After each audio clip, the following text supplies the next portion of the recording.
I'd like to just emphasize something that I said in passing in a recent video, in my one of my Q&A videos, when I was answering a question from someone who asked me who are your favorite dissident right thinkers who are around today, and I struggle to answer, not because there aren't a lot of good and insightful dissident right people today, but because I don't tend to pay as much attention to what distant right people are saying these days. Rightly or wrongly. Um, Rightly or wrongly, I sense that what I will hear from them is going to be a lot of black pilling. A lot of gloom and doom. Um, and I don't think. Well, I know that I can't afford that right now.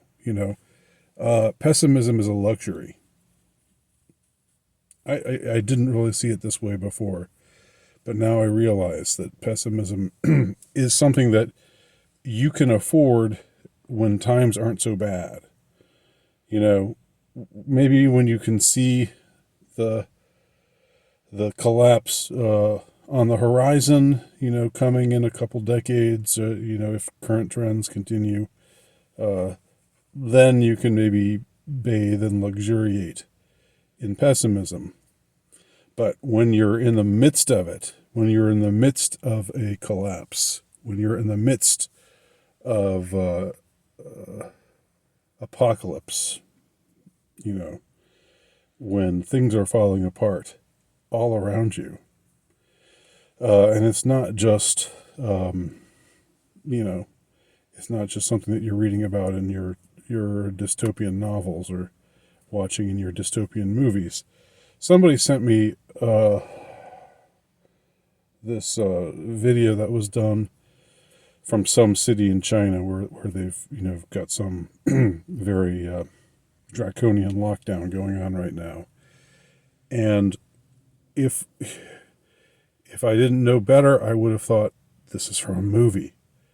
It was from behind some window. I'm wanting to say that it was like a barred in window, but maybe that's just my imagination running away with me. It might have just been a regular window, out overlooking some sort of high rise building, apartment building, and these drones just coming by, and these voices saying, "Stay in your rooms, stay in your house, do not leave your premises, obey the rules," and but saying it in all these different voices, and even saying it in like they had some drone with like a really sort of fun cartoon sounding voice, and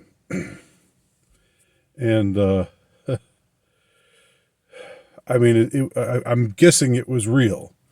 Now I'm starting to wonder, because wouldn't they have said those things in Mandarin rather than in English? So maybe that wasn't even. Maybe I got taken for a ride by this video. You never know. But the thing is, this kind of crap is happening now. Okay, dystopia is here.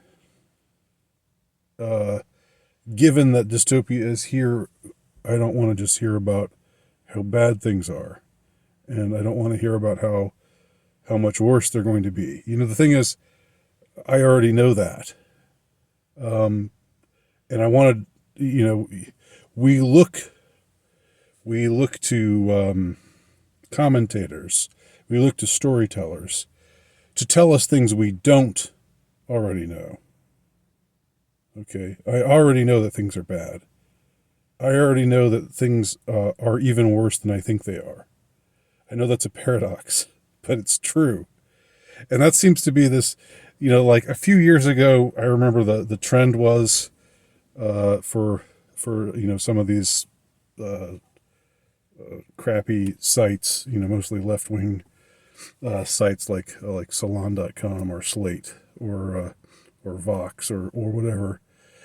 They would have something like This is the newest thing put out by the Trump administration. And it's awful. This is what the alt-right is saying about blah blah blah, and it's terrible. It's so like it's appealing to these readers. Their prurient interest, like, ooh boy, how bad can it really be? How outraged can it make me? That was like the trend a few years ago, ending with, and it's awful, and it's terrible, and it's really offensive.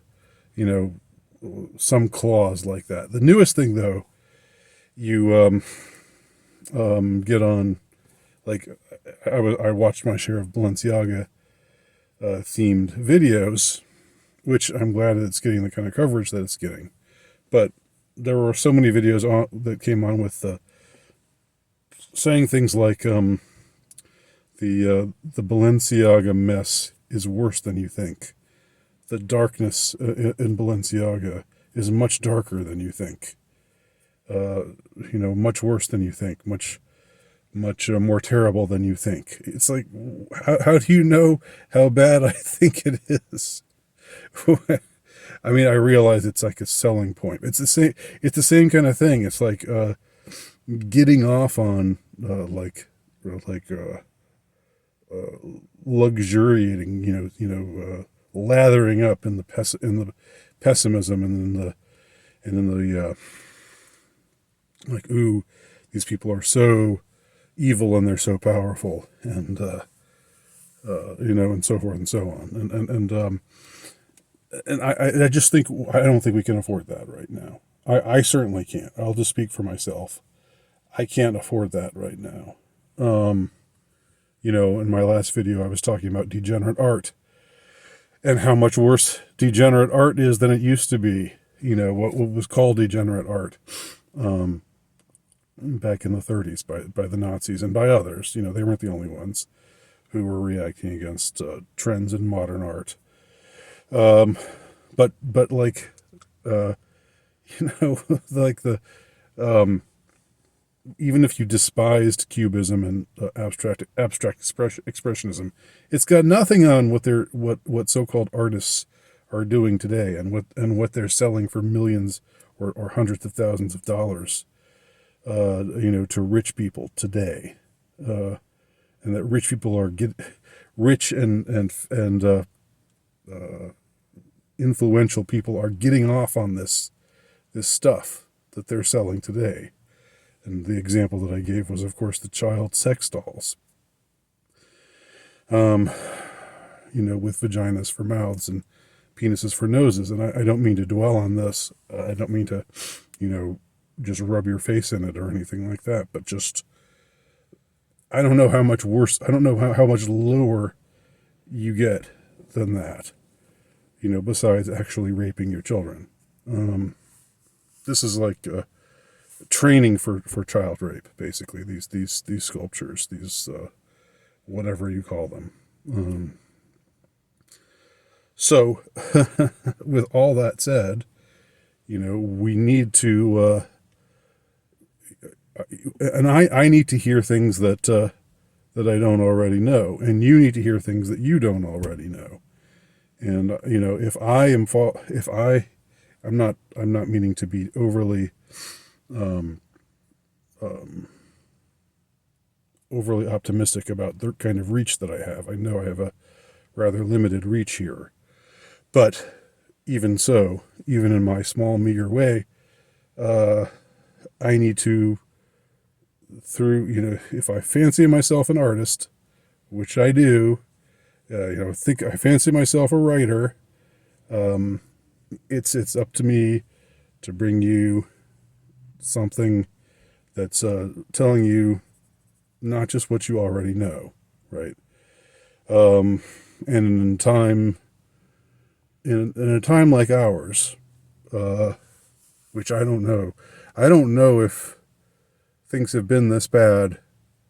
Of course, I've been alive for over a half a century. I don't remember things being this bad before in my lifetime. But maybe it's been this bad before. It probably has. Surely it has. And people got by. But what did it take for them to get by? They needed nourishment, right? You don't provide people nourishment if you're just shoveling the ashes of despair into their mouths. That's not going to nourish them. All right? So that's where I'll end this commentary. Thanks for watching.